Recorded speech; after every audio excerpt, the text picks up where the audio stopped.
5, 4. Ladies and gentlemen, my name is Coffee Break, and welcome back to the coLKiller ProCast edition.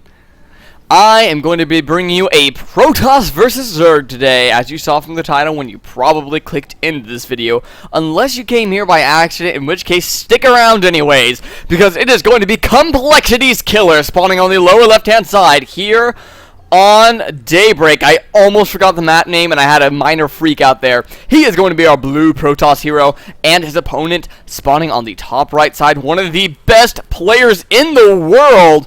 Fallen off the train just a little bit lately, but nonetheless still an incredible player. It is going to be Incredible Miracles IMNestea, who is going to be our red Zerg player. Now, I do not have all that much time. I'm actually casting these games in between classes because I was at school and all I could think about was, man, I really just want to go home and cast that PvZ with IMNestea and whoever the other guy is. And I was just freaking out about it, and finally I was like, you know what? There's one point in time when I have just enough time to run home, eat lunch, and cast a game, maybe two. Maybe two. So I don't know if all these games are actually going to go up online at the same time, or if it's going to be like, one goes up online today and another one goes up online a day or two from now. So I apologize if there's a little bit of a break in between the time games go up. I am just trying to fit it into my schedule pretty much wherever I can. PvZ, right. Let's actually talk about the game a little bit. You know what? Screw talking about the game. Jelly beans are awesome. Now back into the game. Pretty much, yeah, actually, there really isn't much to talk about in PvZ right now. It's all fairly straightforward. Zergs will be taking their fast third base. Always will be taking this fast third base. Protosses will do a lot of Nexus first, and then Forge. Sometimes you'll see the Forge and the Nexus if the Zerg does decide to do like a 14 pool or something. But you actually don't really see the pool first all that often from Zergs in PvZ anymore. Which isn't some crazy revelation or anything. It's just kind of the way the meta game has been going on. Players are playing longer, heavier macro games. And I just noticed there's I think this is supposed to be a picture of a wrench right here. Just saying. The mid game for Zerg players, well, of course, it's going to be lots of infestors because infestors are super good.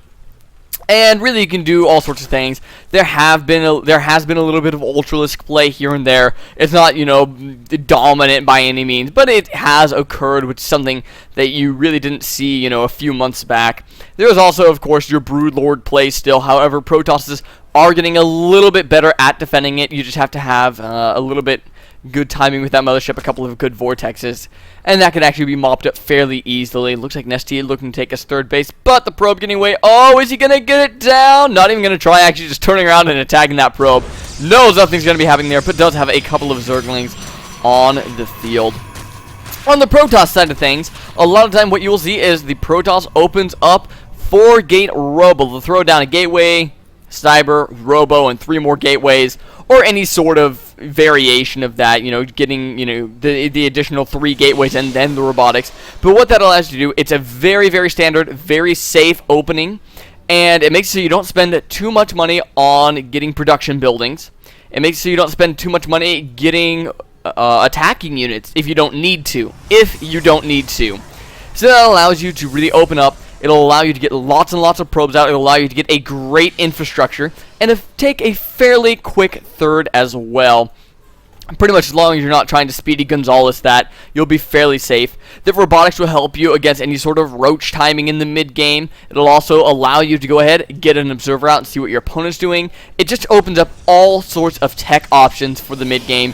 From there, you can open Stargate, you can go into Robotics Bay. I actually know that out on the market right now, there is a Mothership Rush that opens up with, I believe, a 3-gate Robo into a third base, into Mothership. And you can have that Mothership out pretty darn quickly in the mid-game. Which, I haven't seen it in action. I know Sleeper Cells has been ranting and raving about it like none other. And I know that's what he uses a lot on ladder, and it seems to be fairly successful. So, you know, that's just a build that's out on the market, just something to keep in mind. And that's kind of the current state of the game for the Ooh, for the most part, but it looks like we're not going to be seeing anything too standard in this game, as we are going up to 6 total gateways now for Complexity's Killer. That is one hell of an Arptosis pylon, I would like to say as well. So it looks like we might be seeing a little bit of aggression coming out for Killer here. You can actually see it right there, right as that warp gate is finishing. The gateways are going to be finishing as well, just a little bit before actually. Just a little bit before. Is there a forward pylon down? Have I missed that somewhere? I do not see a pylon on the map. Let's go to Killer's cam here. No, there is no pylon down quite yet, but here's our probe laying that down now. Those warp gates are finishing up. This is going to get spotted tonight by IMNestea, who has beautiful overlord placement sitting right here on top of this little colonnade. I don't know if it's actually a colonnade. I don't know if there's any difference between a column and a colonnade. I actually have no idea whatsoever. Nonetheless, we do have this big column here. Overlord's going to scout all of these stalkers warping in, and this is going to be some massive aggression coming out from Complexity's Killer. IMNestea obviously does have the supply lead at this point in the game. A lot of Zerglings coming out onto the map. I don't really think that there's going to be too much from Killer here that he's going to be able to do against this number of Zerglings with only these stalkers. Gonna get kind of backed up into a little corner. Zerglings trying to get this round, and they do get a fairly decent round on those stalkers. A few of them will go down. Killer is forced to turn around and engage. And what is IMNestea doing on this? Well, he spawns 20 Zerglings and he goes, I'm fine, and makes 11 more drones. Just goes straight back to that droning. My goodness, IMNestea is such a good player, knows exactly how many units he needs to make, and now Killer is on a full retreat. IMNestea has been able to clean up one pylon, now taking down this second pylon. And that's the problem with doing this big gateway opening. We have 6 gateways on the field, and that is just about it. That is just about it. There's no Twilight, there's no robotics, and so now IMNestea is going to have a very nice opportunity to take a little bit of a technology lead there. We see as IMNestea does do a little bit of a poke up. We do have Lairtech just now finishing up. That infestation pit, I'm sure, will follow very, very shortly. And no, actually choosing to go for a Spire first instead. So might be seeing a little bit of Mutalisk play out of him. I doubt that we'll see a super fast Lair, as really the Brood Lord's not super effective without those infestors on the field to help out. Entering into this mid-game point, just now getting a robotics down onto the field. That is fairly late coming out of Killer. He's going to need to play this very, very carefully. And now we can see he's being forced to spend extra gas on these sentries. This is never a situation you want to be forced into at this mid-game point, because this is really when you want to be spending that gas on getting your upgrades, on getting your higher tech like the Robotics Bay, and getting those bigger units like the Immortal, like the Colossus. And in this case, an Observer never hurts anybody, because let's be honest, Killer has absolutely no idea what's going on in the Zerg base. We do, however. We can see the Spire is just about 3/4 the way done. We're getting a couple of upgrades, looking for that melee attack upgrade for those Zerglings, and more likely than not for those Broodlings or Ultralisks in the late game as well. 3 bases are established. I would love to see a 4th fairly shortly. It looks like that's what we're getting right here, pushing down to this south side.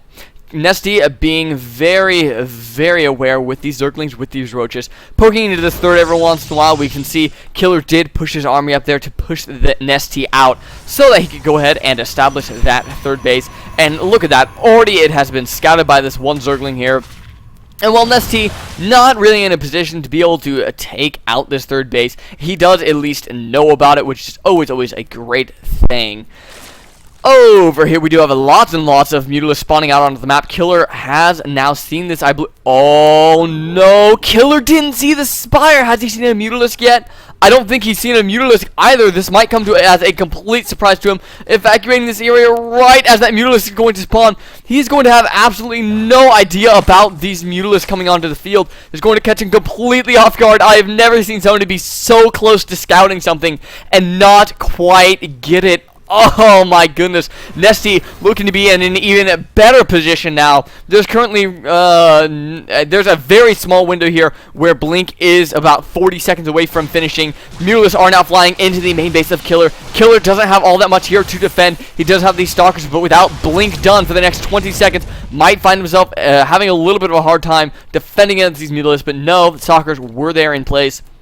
IMNestea playing it safe and backing out with those, but let the harassment begin. Those Mutalisks are going to have free reign for a little while here until Killer can really come up with the good counter for that. A lot of stalkers on the field right now, though, and this entire army just going to go ahead and engage the third base. And very nice force fields cutting this army in half. Zealot's getting right up on top of those Zerglings, but not many stalkers are able to blink under those Mutalisks, and the third base just falls.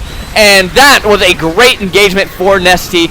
Anytime that you can sacrifice some Zerglings to take out a third base, it is definitely worth it. Did lose maybe a couple of extra Mutalisks in that engagement that he really needed to, but that is not the biggest deal in the world. Now going to be flying into the main base. What is he going to go for here? Probably just lots and lots of probes. Killer is on top of that. It looks like Killer just wants to push out across the map in a big counterattack instead. Know that he's lost that third. Know that that is a huge pivotal point in this game that he will not be able to come back with. And what does IMNestea respond with? Well, he's just going to push his armies across the map as well. May as well. Floating a bunch of overlords overhead. Really all this is going to do is just stall Killer. Killer really needs to just kind of push in and try to do some damage very quickly, because IMNestea has a lot of DPS over on this side of the map. The natural expansion is going to fall extremely quickly for Killer, and on to the main base he will go. Killer in the meantime going to be taking out the natural expansion of his opponent. However, there is quite a bit of infrastructure down here as well. Drone's going to be engaging this army. No force fields being thrown down, just lots and lots of spine crawlers going to be contending. There's a couple of force fields trying to get the drones from surrounding the army over back in Killer's main base. The Mutalisks have moved on to target fire down that Nexus. Now the Artosis pylon does fall. 4 gateways go unpowered right there, and now this Nexus will fall very quickly as well. Killer is in the main base of IMNestea, going to be taking out this very vital infrastructure. The spawning pool is going to go down. This hatchery could fall at any second as well. Needs to make sure to blink around, not take too many shots from those broodlings. Bangs of both players dwindling very quickly. IMNestea is going to be moving up to the third base to take out what is left up there. It looks like no, going to turn around and target. There we go. The robotics might want to come back in. There is one gateway left one gateway left powered up. IMNestea also getting ripped apart back in his own base, but I think that he is going to have the advantage right here. He just has such a bigger army in this case. Any sort of base rates definitely going to go into IMNestea's favor. He has so many Mutalisks. 33 Mutalisks flying back home to help defend. That's a lot of stalkers, but I don't know if it's going to quite be enough against this number of Mutalisks. We're about to find out. Looks like we're going to have the engagement here. Mutalisks not engaging in the best position. There we go. Need to fly just a little bit higher to stop some of those stalkers from engaging, but it looks like IMNestea with just pure firepower going to roll over what was left of Killer stalkers, and that is going to be GG for Killer.